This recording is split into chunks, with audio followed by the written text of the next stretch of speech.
अस्सलाम वालेकुम नाजरीन, पाकिस्तान खबर टीवी के प्रोग्राम माइंड गेज के साथ मैं हूं खालिद भट्टी। आज के इस प्रोग्राम में हम बात करेंगे कि क्या तहरीक इंसाफ तनहा रह गई, क्या तहरीक इंसाफ के अंदर जो तफरीक है, जो इख्तलाफात हैं, वो तहरीक इंसाफ को जो बाकी सियासी जमातों का एक इत्तफाक हो रहा है आइनी तरमीम के हवाले से, क्या उनके साथ उनको जोड़ पाएगा या तहरीक इंसाफ जो है वो हमेशा की तरह सियासी कुव्वतों से अलग रहेगी। और इस मामले के ऊपर क्या तहरीक इंसाफ को ये मौका मिलेगा कि वो अपने बानी चेयरमैन साबिक़ वज़ीर आज़म जनाब इमरान खान साहब से अडयाला जेल में मुलाकात कर सकें, उनसे कंसल्टेशन कर सकें, बातचीत कर सकें। तो ये वो मामला है जिसके ऊपर आज हम बात करेंगे। हुआ यूँ है कि कल मौलाना फजलुर रहमान साहब मियाँ नवाज शरीफ से मिलने उनकी रहायश गाह जाती उमरा रायबंद रोड पर तशरीफ़ लाए। बाद में सदर आसिफ जरदारी साहब और चेयरमैन पाकिस्तान पीपल्स पार्टी जनाब बिलावल भुट्टो जरदारी साहब ने भी उनको ज्वाइन किया। मियाँ शहबाज शरीफ जो वज़ीर आज़म है पाकिस्तान के, वो भी मुलाकात में मौजूद थे। मरीम नवाज शरीफ साहबा जो चीफ मिनिस्टर हैं वो भी मौजूद थी। कल का जो मौज़ूअ सुखन था जिसके ऊपर मौलाना फजलुर रहमान जिस मकसद के लिए गए थे वो ये था कि आइनी तरामीम जो हैं उसके हवाले से कंसेंसस डेवलप किया जाए, क्योंकि जब मौलाना साहब कराची तशरीफ़ ले गए तो वहाँ उनका पाकिस्तान पीपल्स पार्टी के साथ कंसेंसस बन गया, उनका इत्तफाक हो गया। अभी तक ये वाज़े नहीं हो पा रहा कि क्या इनका इत्तफाक आइनी वफाकी आइनी अदालत पे हुआ है या एक आइनी बेंच पे हुआ है सुप्रीम कोर्ट के मखसूस जजेस के ऊपर मुश्तमिल। ये जब मुसवदा ख़त्मी होगा, क्योंकि सैयद खुर्शीद शाह साहब ने आज फरमाया कि 2 दिन लगेंगे इस मुसवदे को हतमी शक्ल इख्तियार करने में। इसका मतलब ये है कि ये आज और कल 2 दिन कौमी असम्बली या सेनेट में पेश नहीं होगा। गालिब इम्कान यह है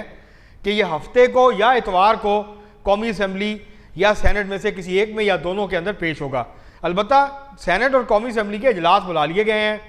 अभी तक जो एजेंडा है आज, मतलब जो आज का एजेंडा है, उसके ऊपर आइनी तरामीम जो हैं वो नहीं है। तो वो तो एक करारदाद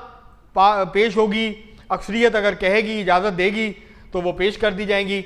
लेकिन अभी सैयद खुर्शीद शाह साहब ये फरमा रहे हैं आज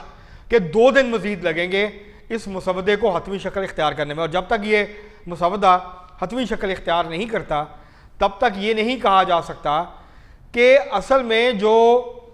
ये 3 बड़ी तरामीम है, उसके बाद छोटी छोटी तरामीम है मुख्तलिफ आइन की शिकों के अंदर, तो इसके अंदर इसकी नौयत क्या है, किस नौयत की तरामीम है,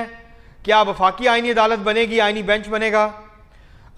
जजों की अपॉइंटमेंट के तरीक़ाकार में पार्लिमान के पास क्या इख्तियार होगा, पार्लिमानी कमेटी के पास क्या एक ही कमेटी बनेगी या 2 अलग अलग कमेटियाँ रहेंगी, जुडिशल कमेटी और पार्लिमानी कमेटी। ये अब सारी चीज़ें जब ये तरामीम सामने आएंगी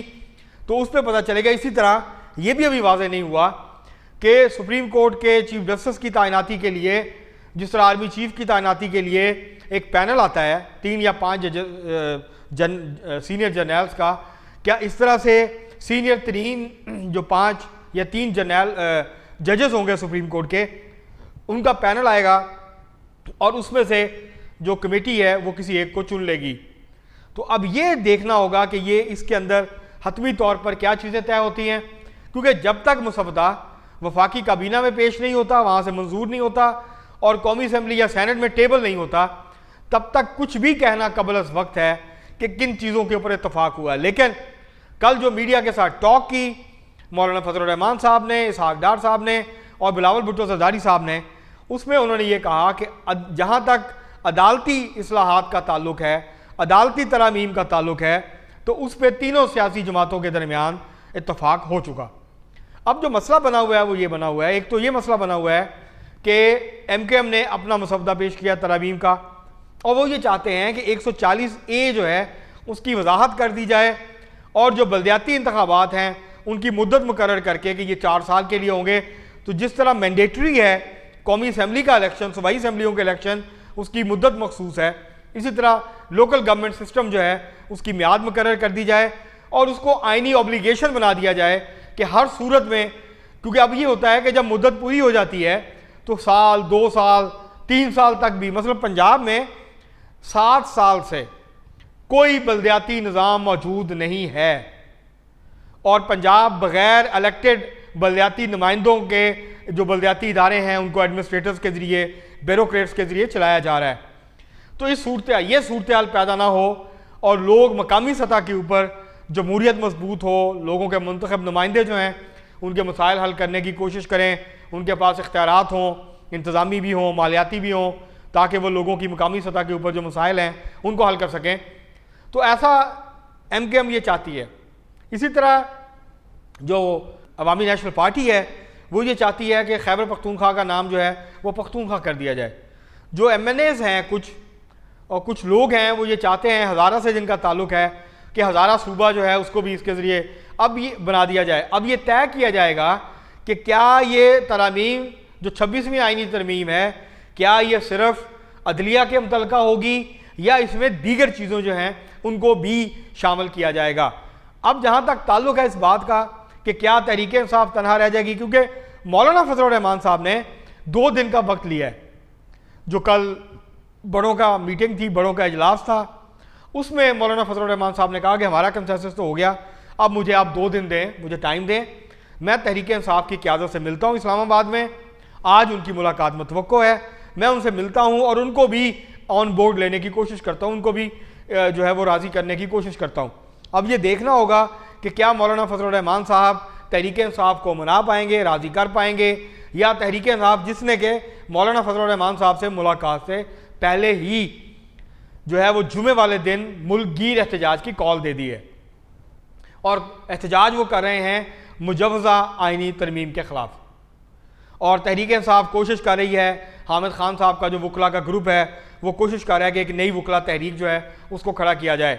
जहाँ एक तरफ तहरीक इंसाफ इंगेज करने की कोशिश कर रही है पार्लिमानी कमेटी के साथ और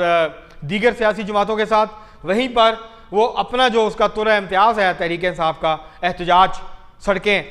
वो फिर एक दफ़ा फिर जो है वो एहतजाज के लिए कल उन्होंने कॉल दे दी है। अब देखते हैं कि क्या मौलाना फजलुर रहमान की जो तजावीज़ हैं उसके ऊपर PTI मुत्तफ़िक होती है या नहीं, क्योंकि अगर आइनी बेंच बनता है तो शायद तहरीक इंसाफ उसको वोट दे दे, वरना ये होगा कि तहरीक इंसाफ के अंदर इस वक्त 2 वाज़े धड़े मौजूद हैं,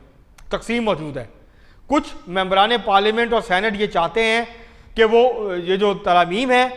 वो तरामीम जिस पे तहरीक इंसाफ मुत्तफ़िक है उनको वोट करे। कुछ लोग जो हॉक्स हैं, जो उकाब हैं तहरीक इंसाफ के, वो ये कह रहे हैं कि नहीं, हमें इन तरामीम को वोट नहीं देना चाहिए। तो अब देखते हैं कि तहरीक इंसाफ एक दफ़ा फिर तनहा रहती है या वो बाकी पार्टियों के साथ मिल के इन आइनी तरामीम को पास करवाती है, या इनके अंदर अपनी मर्ज़ी की कुछ तब्दीलियाँ जो हैं या कुछ तरामीम जो हैं वो करवाने में कामयाब होती है। अब ये डिपेंड करता है कि तहरीक इंसाफ किस तरह से अपने पत्ते खेलती है। जैसे मौलाना फजलुर रहमान साहब ने अपनी बहुत सी बातें मनवाई हैं, क्या तहरीक इंसाफ अपनी कुछ बातें मनवा पाती है या नहीं मनवा पाती, आने वाले 72 घंटों में इस बात का फैसला हो जाएगा। जो खदोखाल हैं वो भी वाज़े हो जाएंगे आइनी तरामीम के, और ये भी फैसला हो जाएगा कि क्या तहरीक इंसाफ साथ आएगी या तहरीक इंसाफ एक दफ़ा फिर तनहा रहेगी और वो इस मामले में हिस्सा नहीं बनेगी। और हो सकता है वो प्रोसीडिंग का बाइकआउट करें और कहें कि हम इसका हिस्सा ही नहीं बनना चाहते, क्योंकि अभी भी जो हुकूमत है, जो हुकूमती इत्तेहाद है, उसको कम से कम 3 अरकान चाहिए तहरीक इंसाफ के, या आज़ाद अरकान। अगर वो वोट नहीं देंगे तो ये पास नहीं होगी कौमी असम्बली से। 1 से 2 लोग सेनेट से चाहिए। तो अभी तादाद पूरी नहीं है, नंबर्स पूरे नहीं, नंबर्स पूरे होंगे जब तहरीक इंसाफ के वो लोग जो आज़ाद जीते हैं वो हुकूमती इत्तेहाद को उनकी तरमीम के हक़ में कौमी असम्बली और सेनेट में वोट देंगे, तो फिर जाके 2/3 अक्सरियत जो है वो हुक्मरान इत्तेहाद की बनेगी। अब तक के लिए इतना ही, बहुत शुक्रिया।